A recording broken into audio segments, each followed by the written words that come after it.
Social media पे हो रहे वायरल वीडियो जो अहियापुर थाना से संबंधित कंपनी में लड़कियों का यौन शोषण मामला था, उस मामला में लड़की द्वारा लगाया गया आरोप को सिटी एस.पी.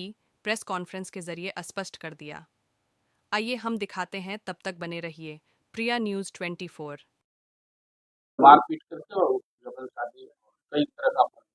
देखिए, ये जो केस है इसमें जैसा आप लोग बोल रहे हैं कि लड़की के द्वारा आरोप लगाया गया, तो मैं आप लोगों को एक चीज़ क्लियर करना चाहूँगा कि हम लोग का क्राइम अगेंस्ट वुमेन में हमेशा हम लोग की प्रायोरिटी रही है और हम लोग हमेशा उस चीज़ को बहुत सेंसिटिवली हम लोगों ने डील किया है और करते भी रहेंगे।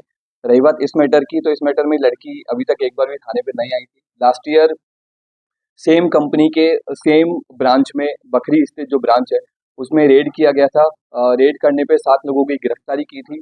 उस टाइम पे भी लड़की कहीं सामने नहीं आई थी। सेकेंडली जो यौन शोषण की बात की जा रही है, तो इसमें अभी तक जो पूछताछ और अभी तक की जो इंक्वायरी में एक चीज़ सामने आई है कि इस लड़की का एक जो अभियुक्त इसने इस केस में बनाया है उसके साथ में वो रिलेशन में थी और वो लड़की इस लड़के से शादी करना चाहती थी। पिछले 1.5-2 साल से लगातार प्रेशर डाल रही थी और जब शादी नहीं हुई और उसके बाद में इसने आकर के केस किया है। आज जब सुबह में वहाँ पहुंची तो क्या कंपनी ने अपना नाम चेंज करके दूसरे नाम पे कोई कंपनी नहीं, जो तो कंपनी रजिस्टर्ड है डीबीआर इसका नेटवर्क कहाँ कहाँ चलता है? क्योंकि झारखंड और बंगाल की तरफ से भी आती है।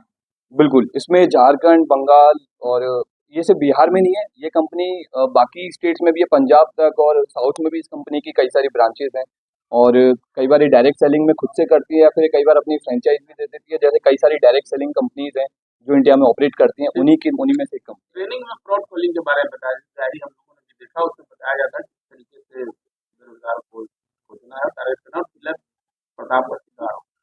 हाँ, तो इसमें जैसा भी मैंने आपको बताया कि डायरेक्ट सेलिंग की जो जनरल कंपनियां रहती हैं, तो वो सब लोगों जो बेरोजगार बच्चे लड़के रहते हैं उनको ला करके और उनसे उनको सैलरी देती हैं, पैसा देती है और उनसे अपने प्रोडक्ट को बेचने के लिए उनको मोटिवेट करती हैं। और अगर नहीं करते हैं तो उनको एक टारगेट वगैरह भी दिया जाता है कि तुम्हें 50 लड़कों को ज्वाइन करवाना है, 50 लड़कियों को ज्वाइन करवाना है। तो वही सेम चीज़ इस वाले केस में हुई है। मारपीट करने का वीडियो सामने आया है और अभियुक्त के द्वारा भी ये चीज़ एक्सेप्ट की गई है कि उसमें, और ये पुराना जो केस हुआ था उसमें भी ये चीज़ सामने आई थी, उसमें भी हम लोग के पास में एक वीडियो आया था मारपीट का। उसमें लोग लड़के लड़कियां जो इनकी हायरार्की में जो इनके सीनियर रहते हैं, वो जूनियर्स को अपना जब टारगेट पूरा नहीं करते हैं तो ये लोग उनके साथ मारपीट करते हैं। तो उस चीज़ को हम लोग बहुत गंभीर तरीके से ले रहे हैं और उसकी हम लोग जाँच कर रहे हैं। मालिक कौन है?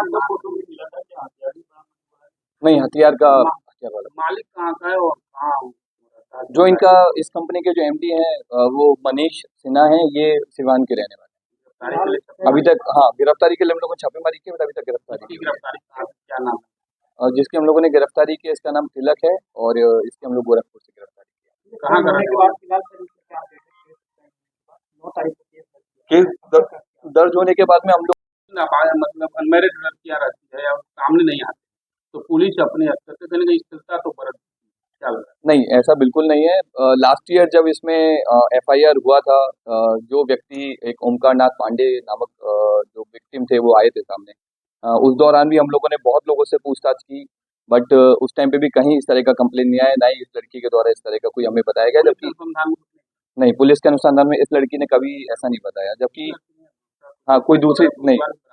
हाँ, बट यौन शोषण का उस टाइम पे भी नहीं आया था। और मैं आपको एक और चीज़ बताना चाहूँगा कि सेम चीज़ हम लोगों ने सदर थाने में भी लास्ट ईयर एक दूसरी कंपनी जो इसी तरह से डायरेक्ट सेलिंग के बिज़नेस में लगी हुई है, उस पे भी हम लोगों ने 2-3 बार रेड किया है और एफआईआर की है, क्योंकि उस टाइम पे भी लड़कियाँ आई थी सामने, बट कहीं यौन शोषण का बात नहीं आया। तो जो ये चीज़ बात उठ रही है शिथिलता वाली, तो मैं आपको ये चीज़ बहुत कॉन्फिडेंस के साथ बोलना चाहूँगा कि हम लोग लगातार इस तरह के मैटर्स पे बहुत सीरियसली लेकर के कार्रवाई करते रहे हैं। एसआईटी का इसमें गठन किया गया है, एसडीपीओ टाउन टू के नेतृत्व में। अभी तक के उसमें अभी तक की इन्वेस्टिगेशन है, बाकी इन्वेस्टिगेशन जारी है, तो इसमें आगे बिल्कुल उसमें जांच होगी।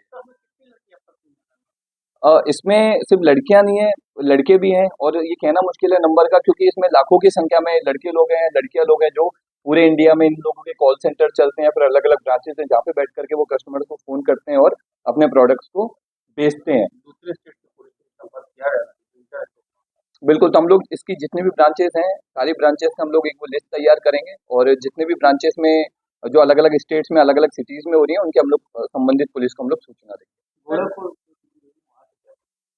वहां से हम लोगों ने जो मेन अभियुक्त था जिसपे लड़की ने आरोप लगाया है तिलक, उसकी हम लोगों ने गिरफ्तारी की।